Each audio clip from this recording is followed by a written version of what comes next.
Live from Comic-Con in the heart of San Diego, this is Screen Junkies Movie Fights. And now your host of Movie Fights, Hal Rudnick and Andy Signor. San Diego! Yes! Are you ready for an all-star Movie Fights? We have brought some of your favorites and some of our best friends from who've been so gracious to be on the show. I hope they're all back there and ready because I'm calling you up now. Here we go. Guys, look who's going to be fighting today. Botanicus himself, Mike Carlson!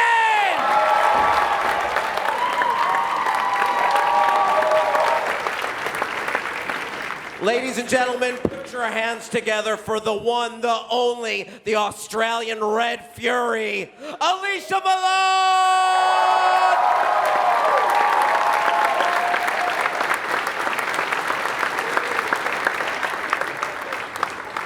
Next up, he's part of the Schmoes No crew, Mark Ellis!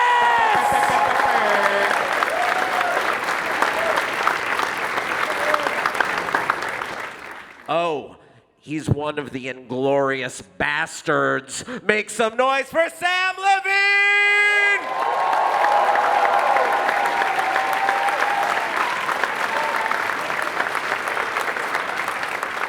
Did you guys see a little movie called Spider-Man Homecoming? How about Flash Thompson, Tony Revolori?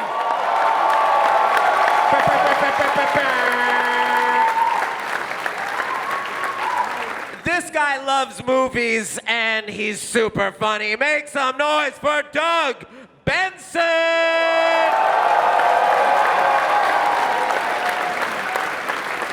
Ladies and gentlemen, oh, here he is, Dan the Madman Murrell!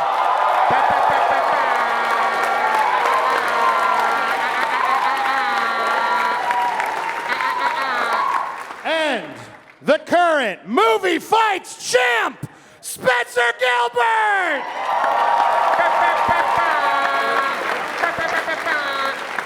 Oh man, that's hard to say. Dan, how does that feel? That's rough. That's the first time I've had to do that live. That hurts.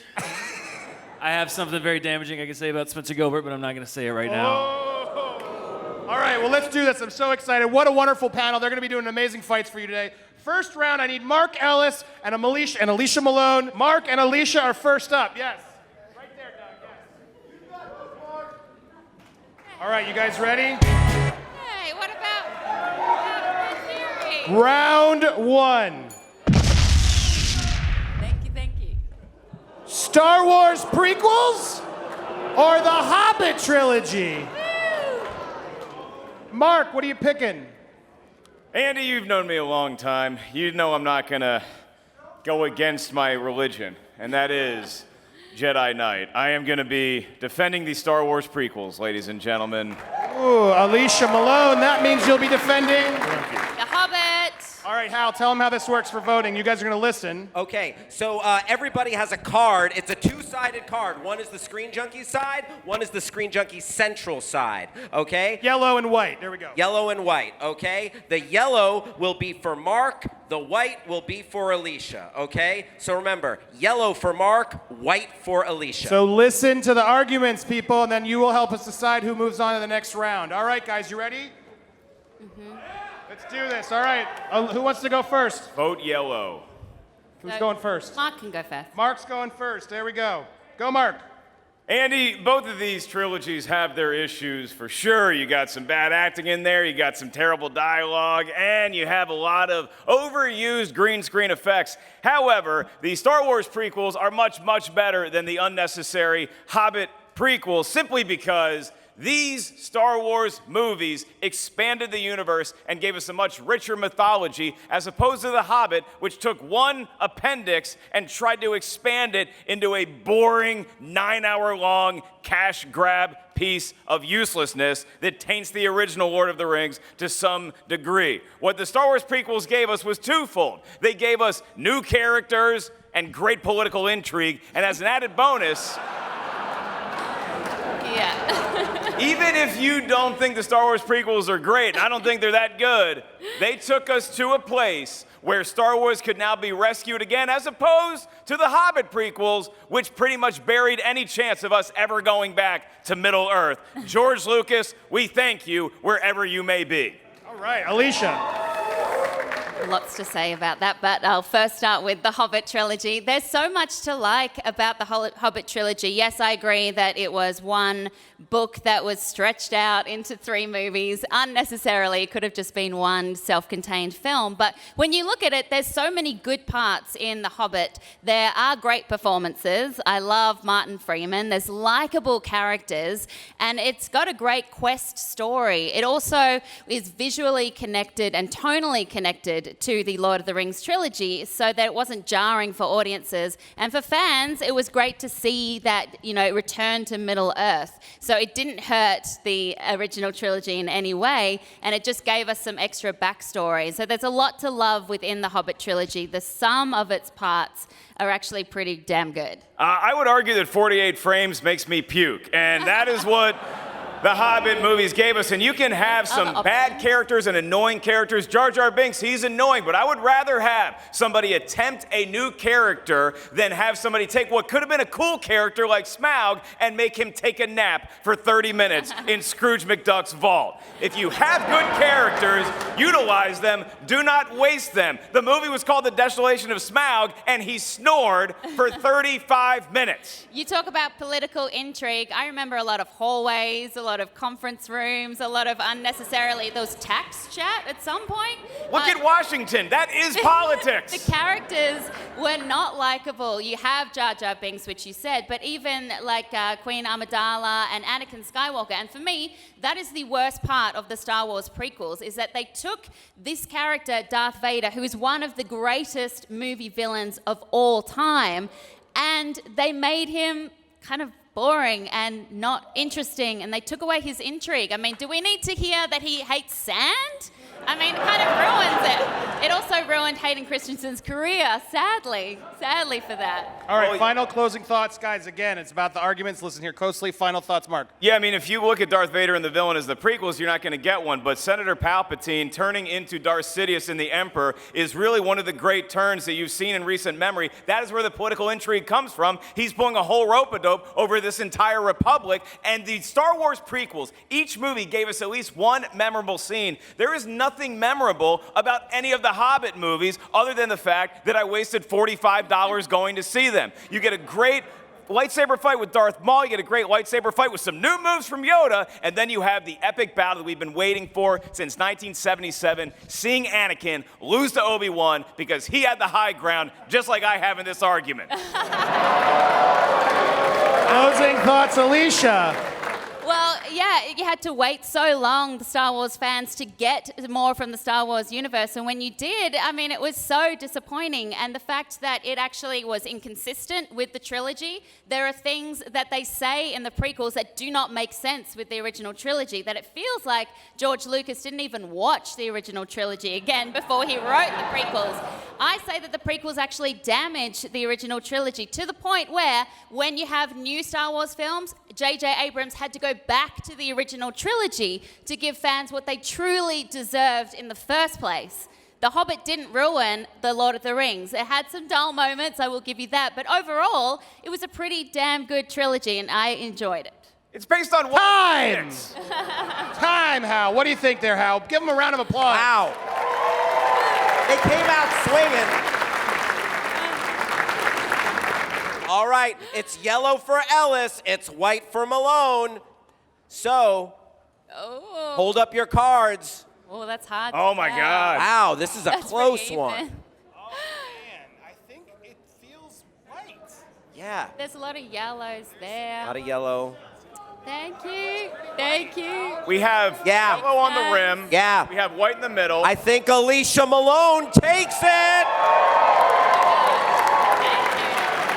Got a round of applause for Mr. Mark Ellis. Bravo. So funny. Thank you, Mark. Well played. Alicia moves on to the next round. This next battle is Mike Carlson. Hashtag Botanicus. Versus Tony Revolori. All right, guys, let's see your fights. Round 2. Better overall movie franchise. What? X-Men or Spider-Man? What the heck, Andy? Tony, what are you gonna pick? I'm picking Spider-Man. Oh, yeah. Mike Carlson, that means you'll be picking X-Men. Very good, yes. I thought he was picking Spider-Man too. All right, Tony, time begins now. Let's let you start. Oh, okay. Well, Spider-Man is a superior film. Everything. I mean, the character itself has better villains, has better everything, really. The X-Men is a boring, told-out tale, and Spider-Man is way more relatable than any other character in any comic book franchise. That's why he's the most popular superhero all around the world. Okay, where to start? First of all, I relate to the Beast. He's a tortured genius. He's very smart. He makes quips. He loves show tunes. So does Spider-Man? Yeah, but it's a little different. Yeah, because he's funnier. That's true. Spider-Man is funnier than the Beast. But that's not what we're talking about. Folks, here's the thing. This is an even matchup. Tony and I respect and I like my opponent very much. Likewise. That's friendship and sportsmanship. That's Obama and McCain. And I right like there. to, yes, it is. So here's the thing. We both have superhero Hollywood experience. Tony, of course, is Flash Thompson in the new Spider-Man. And I got a call back for a Guardians of the Galaxy Dairy Queen commercial. Is that with the Brookie? That is, Brookie yeah, it is. Blizzard? And then there's a whole thing, but I did not book it. I didn't get it. I'm sorry to say that I kind of nixed. You were in it, and I. Do you have that much sway in the Marvel organization that you can get commercial actors taken out of commercials? You're a monster. All right. This movie All right, fight back has on devolved fight. into their Sorry. IMDb. Let's stay on Here's the topic. thing. Movie It's brought by franchise. UC. It took five movies to get a Peter Parker that we actually liked and felt correct. Okay? Don't boo that. Tobey Maguire was a big wiener. You know it's true. He's like, MJ, you're so beautiful. And I'm like, oh, fuck you. Like, Okay. I almost don't want to fight this for that reason because Jenny's in the audience and I know she loves Toby way more. But first off, the Spider-Man original trilogy Yes. with Sam Raimi set the precedent for all other movies. every movie ever? All other superhero movies. I think Battleship Potemkin might actually be, if we're talking all movies. But in terms of superhero movies, Spider-Man 2 is still considered one of the best Wait, but what about superhero Batman? movies. Superman, 20 years earlier. X-Men was earlier Different than series. Spider-Man. I'm not allowed to comment on them. That's fair. But I'm talking about in the Marvel universe, while Fox has continually tried tripping themselves over and over to try to get this story right. Now finally we have Spider-Man Homecoming. Please clap if you've seen the movie. Thank you very much. Which is one of the highest rated superhero movies to date. I saw the Rotten Tomato commercial, Tony. I know. Very 92 Rotten. First of all, the Rotten Tomatoes thing 94. is weird. It doesn't really make sense. 94. Andrew Garfield, all right? He's like handsome, hot Spider-Man. We don't want that. That's not relatable. And if you're looking at Nicholas Holt. yes, he's look. I love watching those movies. You know why I love watching the X-Men movies? Because they're when good. I can't sleep, they put me to sleep. No. Shots fired. There's like 6 Spider-Man movies and there's 3 different Spider-Man actors. That's not a good sign They're for a movie. two different actors Can playing you Professor imagine- X and Magneto and the Beast. That's just because they're young. And the only one playing the same character can you imagine- is Hugh Jackman. Yeah, Hugh And Jackman. he's has been shoehorned in Wolverine. every single movie. He's been Wolverine 8 times. Can you imagine if like every 2 movies Wolverine was a different guy? Like all of a sudden Steven Dorff is Wolverine? Right, but okay, can you explain the X-Men timeline? Can you explain all of that? Because that's Yes, I so can. convoluted. All right, well, this is your, got to wrap it up. However you want to close it, you will. But over 30 more minutes of information to give. sorry, they only give us so much time We here. mess it up with the Closing opening bit. arguments, Mike. That's true. He's right. That was part of it. First, here's the thing, folks. Not only do we have X-Men movies that are really great, we have spin-off movies that are really great. We have Logan, we have Deadpool. Sony is going to make like a Silver Sable movie. Because they don't even have control of their own characters. Like, this is how in shambles this franchise is, okay? X-Men has a rich universe of characters, and they're being explored very interestingly, like with different genres and in different types by interesting filmmakers. Spider-Man Homecoming is great, but it took like 15 years to finally go, oh, good, Spider-Man.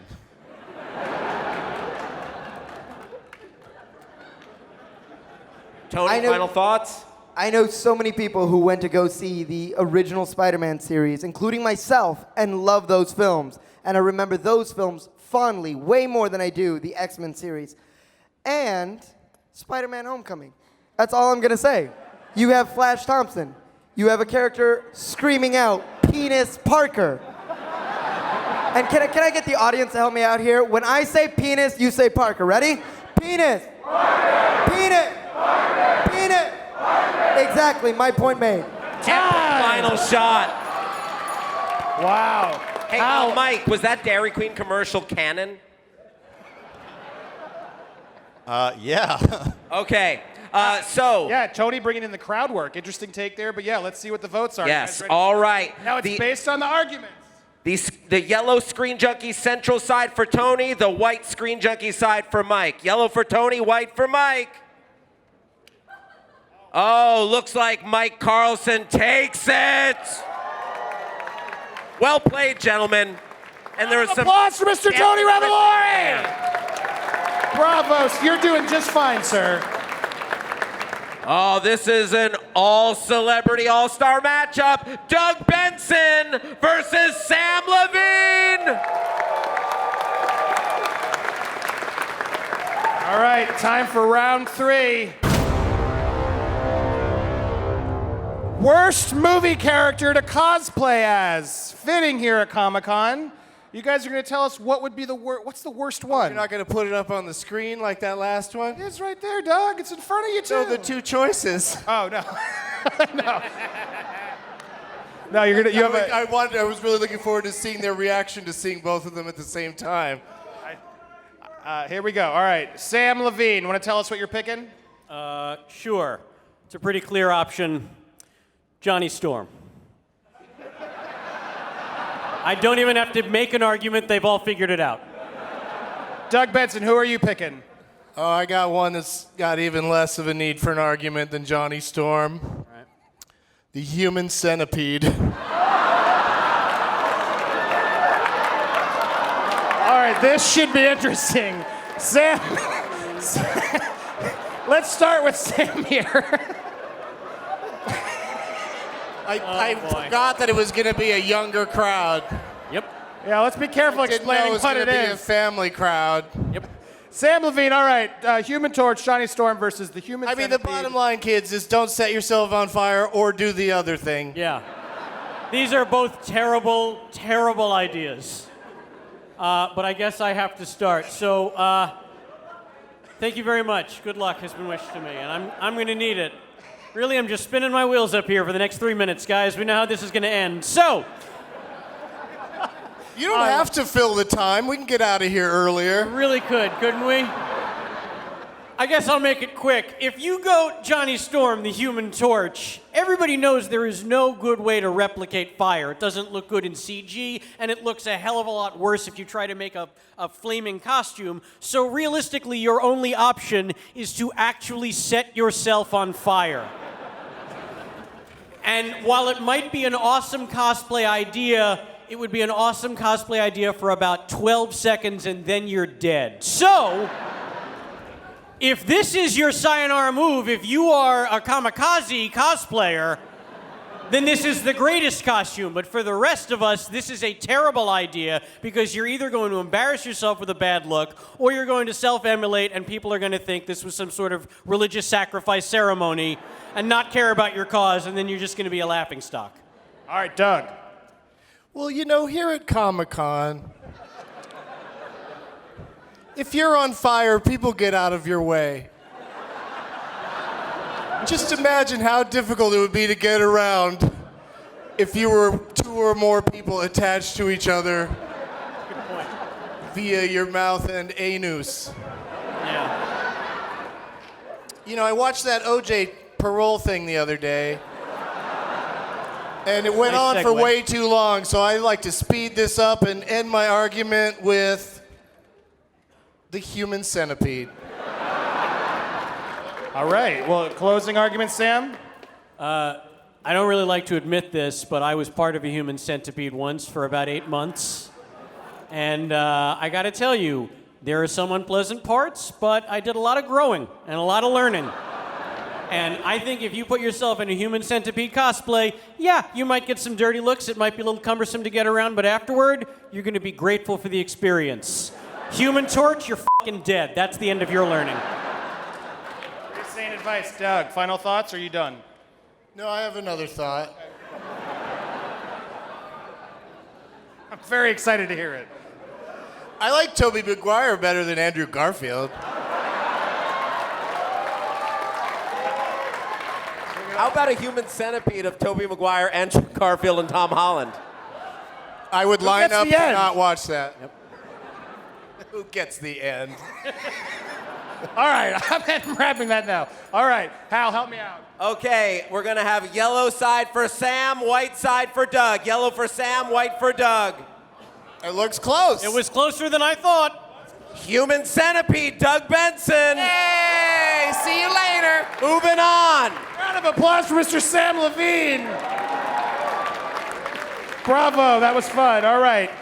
Next up, oh, I'm so excited for this. There's a rivalry brewing. If you haven't been watching movie fights lately, this man took the other man's belt away. Ladies and gentlemen, Spencer Gilbert, the champion, and Dan Merle.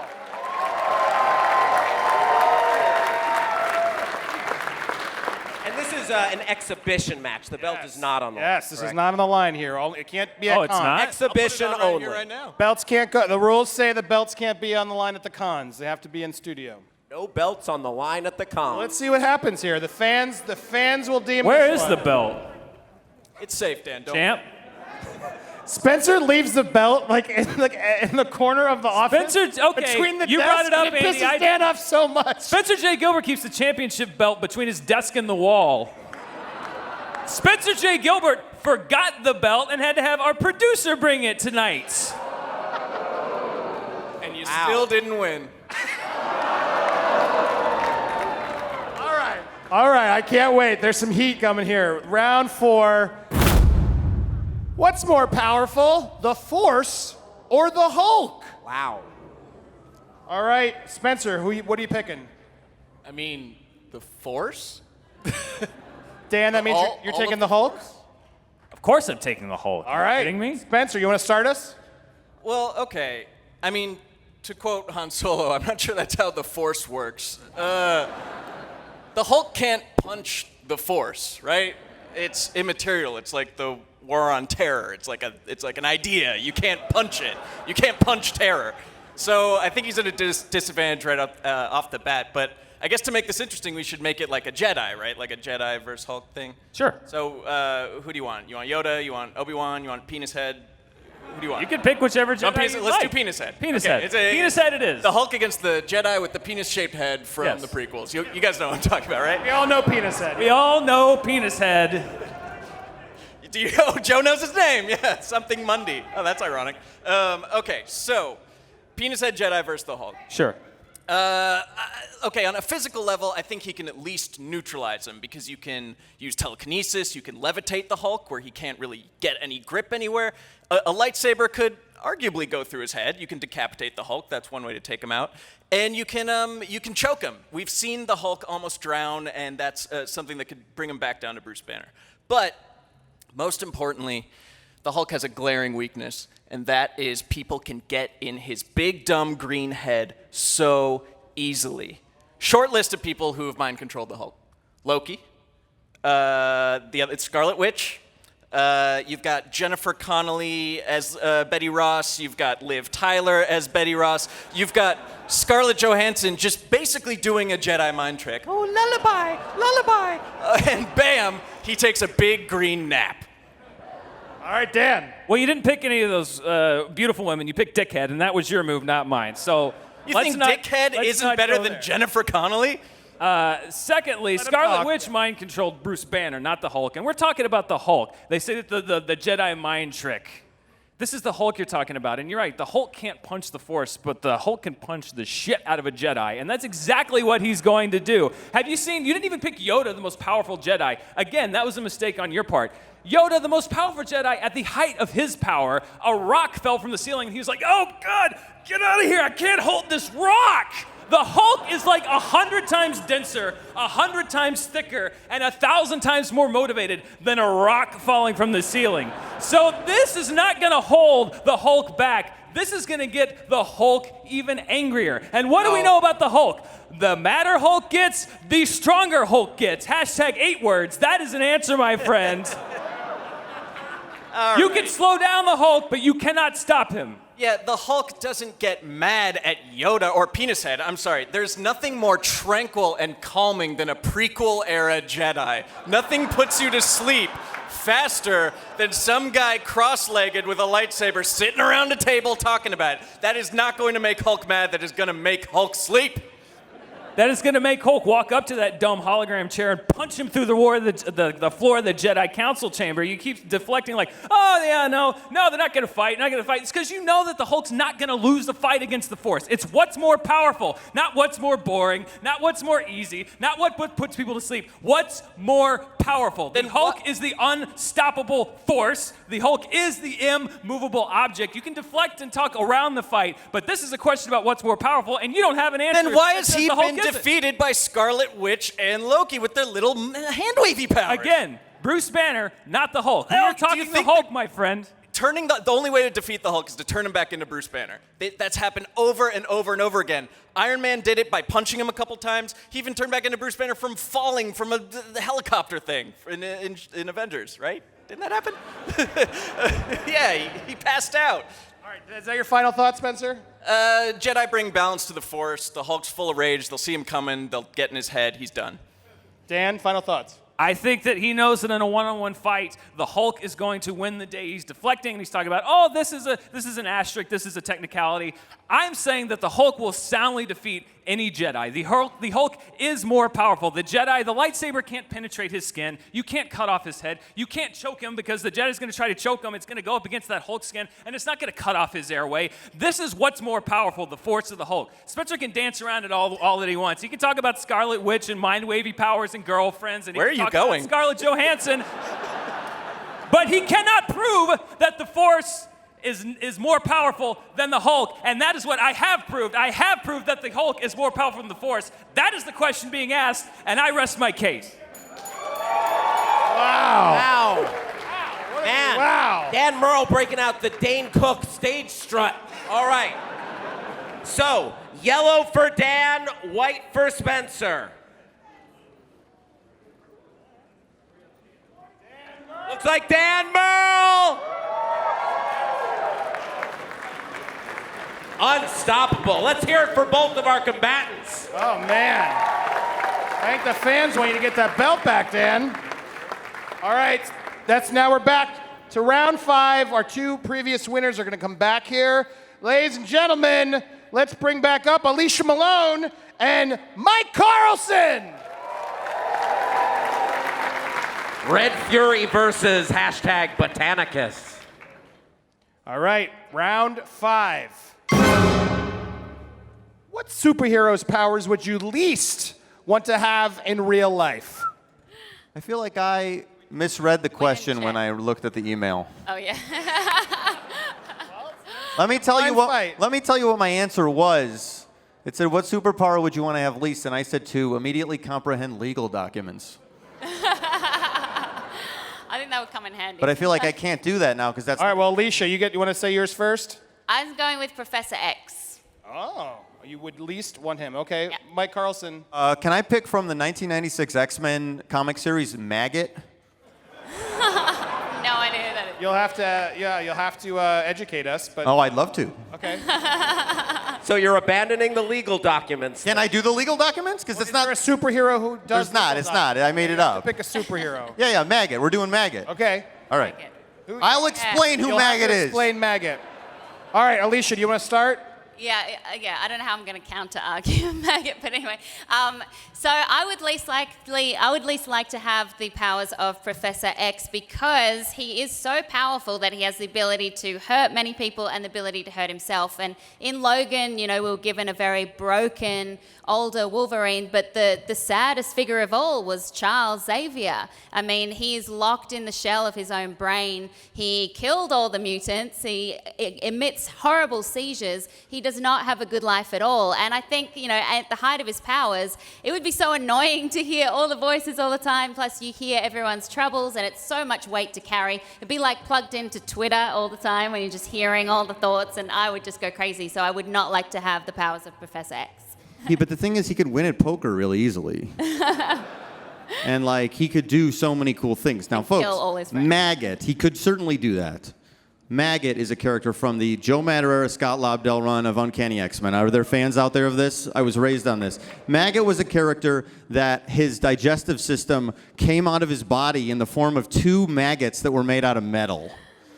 That was his power, and then he would send the maggots after people. This is a nightmare, folks. If anyone here has had just minor bowel problems, this would be crazy. I mean, this guy, first of all, he can lose the maggots. The maggots can go away, and then he can't digest food. So imagine you're fighting a supervillain. The maggots are attacking, let's say, Magneto. They latch onto Magneto, and Magneto goes back to Asteroid M. You can't eat dinner. It's horrible. Meanwhile, Professor X, yeah, sure, there's some dangerous stuff to it, but the thing is, all the good stuff I feel like outweighs the bad. You know what people are thinking. You know who likes you. You know who you should put on your enemies list. Okay? Sometimes you're I think that bank teller doesn't like me. And then if you had Professor X power, you'd be like, oh, yeah, they don't like me. You would write it down, and then when you went on a murder rampage, you would kill them. Alicia. It's horrible. So I was just getting some lowdown on Maggot because I've never heard of it. So one of their powers and abilities is psychometric power, enables him to draw psychic imprints from his environment, replaying in his mind's eye events which once took place or will soon take place in general vicinity. That sounds pretty good. That sounds like a useful. Yeah, but the maggots. Useful power, yeah. The maggots are horrible. It would be unsightly and it would be really annoying, but I think with Professor X, he just has such a unwieldy power that could be used for good, but could also really be turned against him. You see the toll it took on his own body and the toll it took on his friends, and then to hear people all the time. I would not like to know if the bank teller doesn't like me or not. That's like YouTube comments. I don't read the YouTube comments anymore because I don't want to hear if people think I'm pretentious or whatever. Apparently they do. So I would not want to hear what everyone's thinking all the time about. Final thoughts, Hello? Mike. Hello. Folks, do you hate waiting in line at the supermarket? Like I do? I hate it. Professor X can do that thing where he stops time. What I would do is I would go to the supermarket, I would do all my shopping, I would bring a calculator, and I would add up everything. I would freeze the store, I would leave some cash on the counter, guilt-free. Skip the line, baby. Professor X can do things like mundane stuff that would make your life so much better, stuff that would cut down on time so you could get back to whatever it is you want to do. Watch Netflix or masturbate or whatever you do.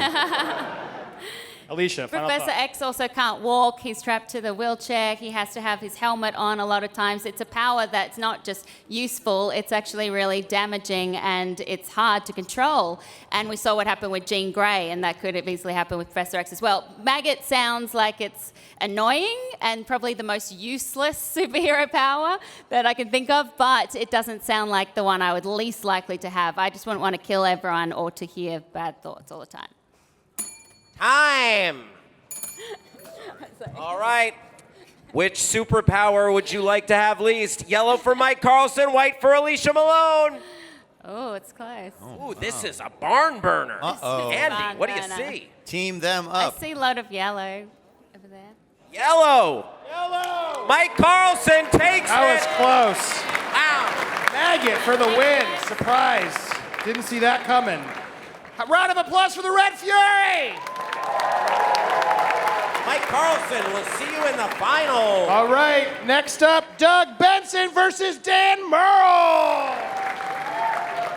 All right, time for round 6.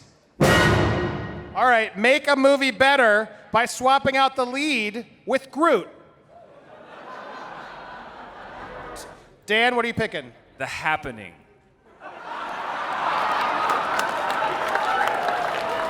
All right, Doug Benson. I'm going to go with The Pacifier starring Vin Diesel. I like this one. All right, good call, you guys. All right, Dan, you want to start? Yes. The Happening is a disaster of a movie. I don't know how it was made. It kind of goes wrong at every turn. And I was thinking about this question, and I thought, if you replace Mark Wahlberg with Groot, that movie becomes about Groot finding his place in the world. He's a school teacher, he's kind of lost in society, and he slowly kind of returns to nature and learns to commune with his fellow trees. And it kind of ends with him making peace and accepting his place in nature and society in the forest. And there are so many scenes that work better when you just replace the dialogue. The Mark Wahlberg lines that don't make any sense, like the old lady saying, like, planning to kill me in my sleep, instead of Mark dialogue just like doing, no, we're not. He just, I am Groot. And literally everything is like, he's like, you like hot dogs, don't you? I am Groot. Like, that movie works so much better with Groot. So that was my pick. I liked it Boogie Nights when Mark Wahlberg pulled his dick out, looked in the mirror, and went, I am Groot.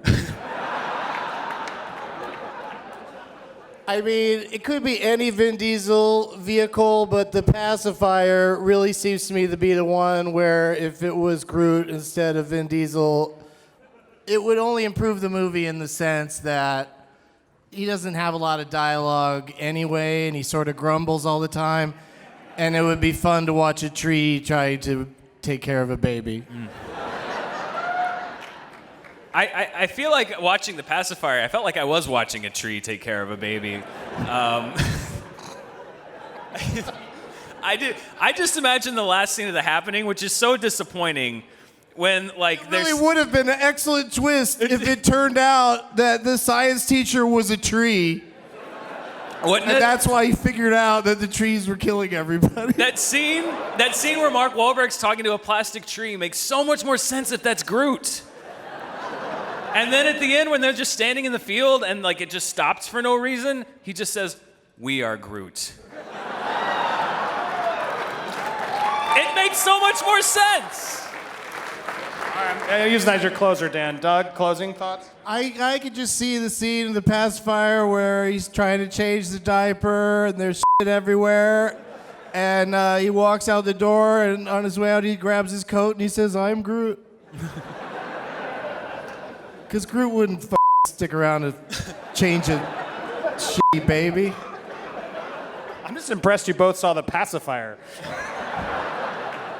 All right, Hal, what time? Impressed? Time. I don't know if impressed is the word.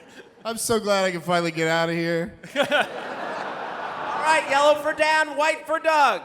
Dan wins it! Dan takes it. Benson! Doug, Dan, stick around. Doug, you made it. In the finals. Made it to round 2. I love that. Was great. All right, Dan, yes. Mike Carlson, come on back. The final round. Best comic book movie performance. Have you picked different things? Dan, what are you picking? I picked Heath Ledger as the Joker in The Dark Knight. Mike Carlson, what are you picking? Adam West as Batman. Oh. What did you say? Aw. I mean, I know he's dead, but they're both not here, so neither of you can use that in your argument. All right. Why would I? yeah, why would I It's do a terrible that? thing to do. Everyone said, "Aw." No. Talking about celebrate these wonderful performances. Celebrate. All right. We're gonna really walk around this for this round. Let's use the space, Mike. All right. Like a Dane Cook concert. All right, Dan, you want to start us? Yeah, I'll start. I just feel like I should walk around the audience or something. All right. Camera guys love this. Okay. Yeah, Heath Ledger's the Joker. I thought about it. Adam West is great, and Christopher Reeve's Superman. So many great comic book movie performances, but I think there's a reason why Heath Ledger, and I think that one stands out. First of all, it kind of broke through that mold and was recognized legitimately by the Academy, by the Golden Globes. I personally think that would have happened no matter what, because that was such a brilliant performance. And you have to imagine, like, Heath Ledger, that role of the Joker, you're living under such a shadow, even though it had come out a long time ago, of Jack Nicholson, who a lot of people thought owned that character. And Mark Hamill, who we all grew up with as the Batman animated series Joker. And Cesar Romero, who people love the Adam West thing. And for Heath Ledger to come out and completely reinvent that role and do it in a way that nobody saw coming, to make it such a compelling character, people kind of thought that the Joker laughs and you know who that character is, and he completely just took that boundary and made that character even more complex and interesting than I certainly thought it could be. So for me, the best comic book performance has to be somebody that took the character and did something that I didn't think about, even though it had been trodden over so many times, and that's why I chose Ledger. All right, Mike.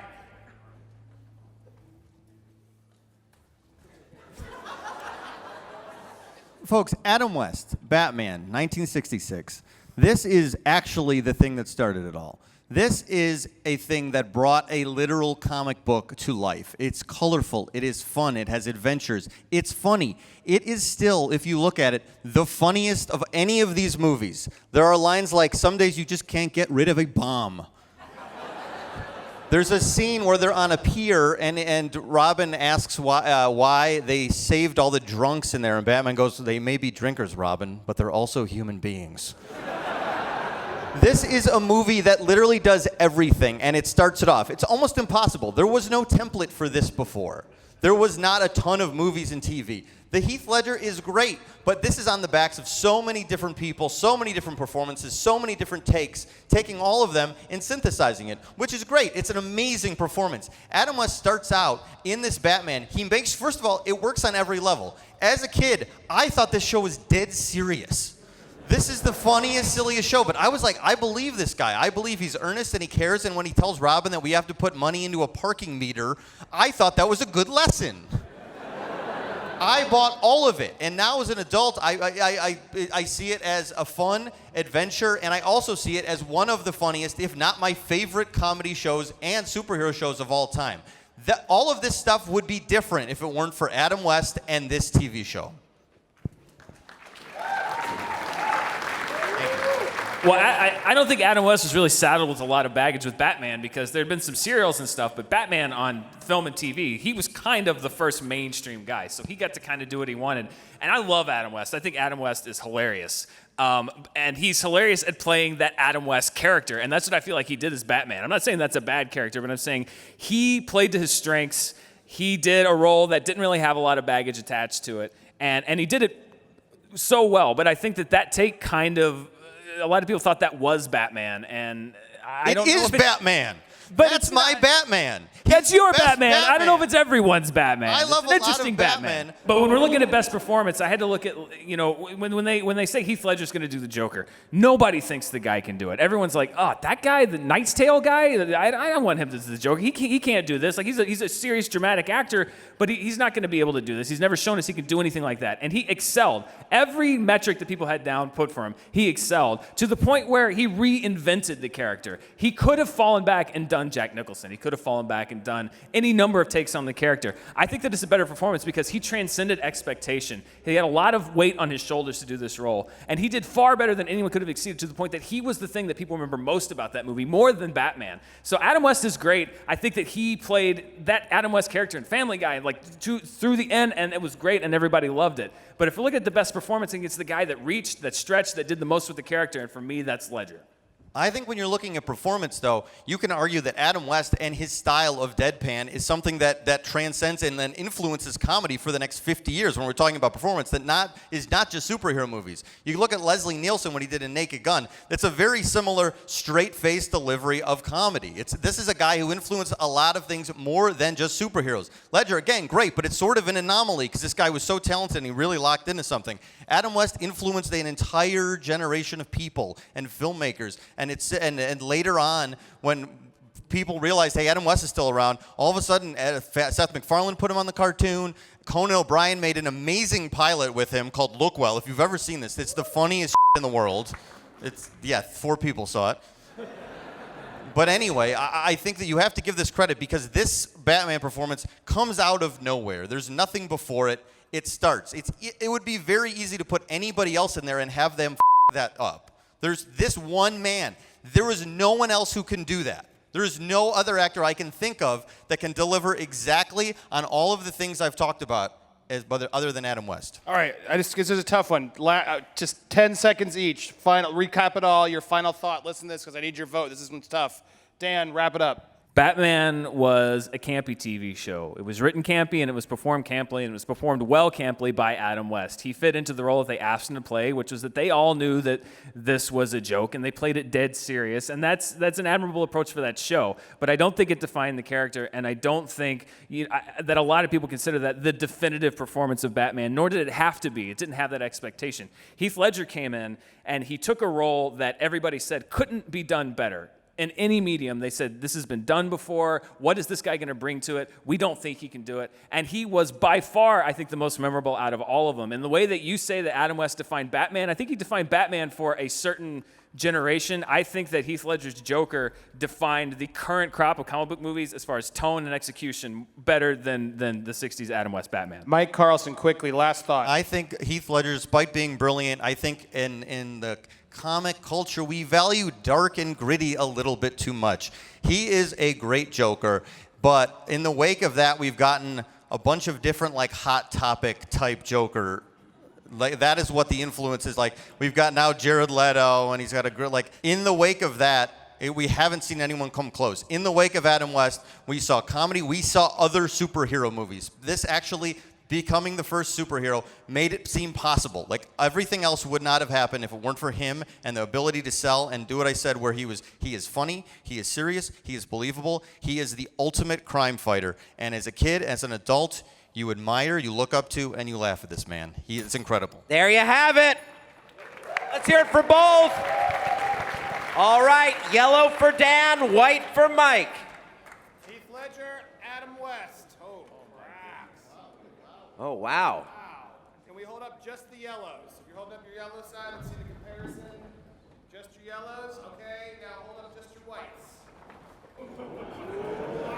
Man. This is a barn burner.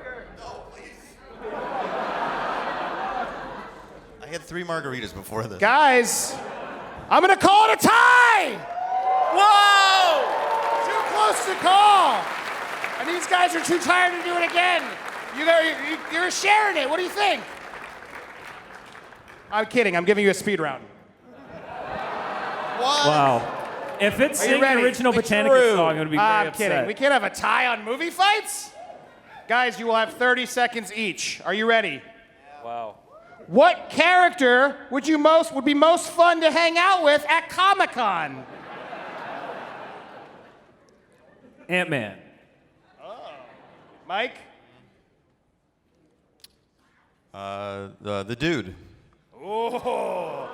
What character would be most fun to hang out with at Comic-Con? We have Ant-Man and the Dude. You will have 30 seconds, Dan. Time starts when you begin speaking.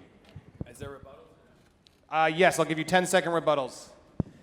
Ant-Man's a funny guy. He's got quips. Plus, he can shrink down. You can play some great pranks with him. He can shrink down. He can trip people. It's going to be fun. It's going to be a lot of good time.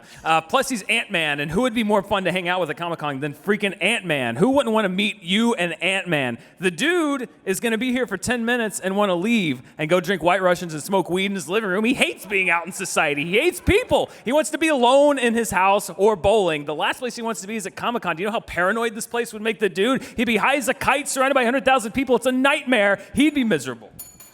Mike, 30 seconds. Do you go to Comic-Con to pull pranks on people?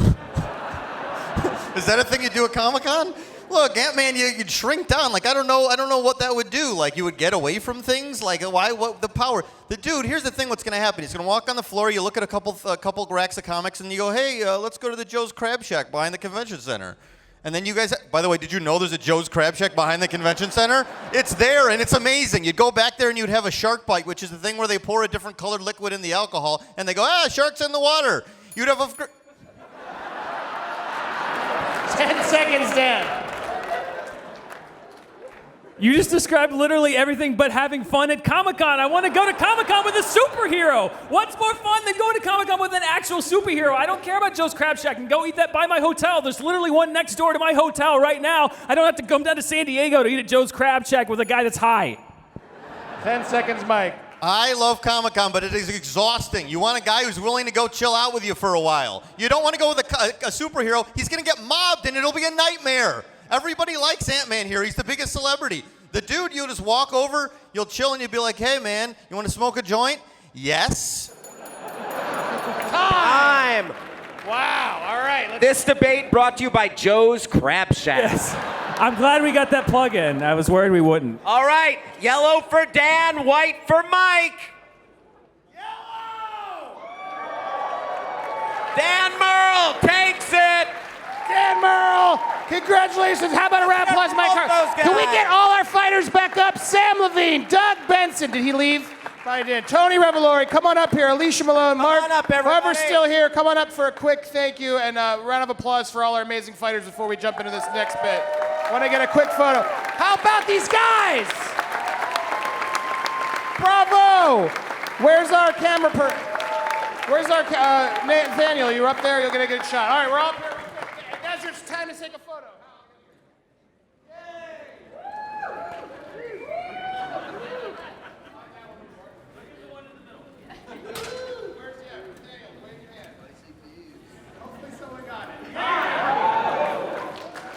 All right, round of applause for That's Movie Fights! Thank you guys! Have a wonderful con!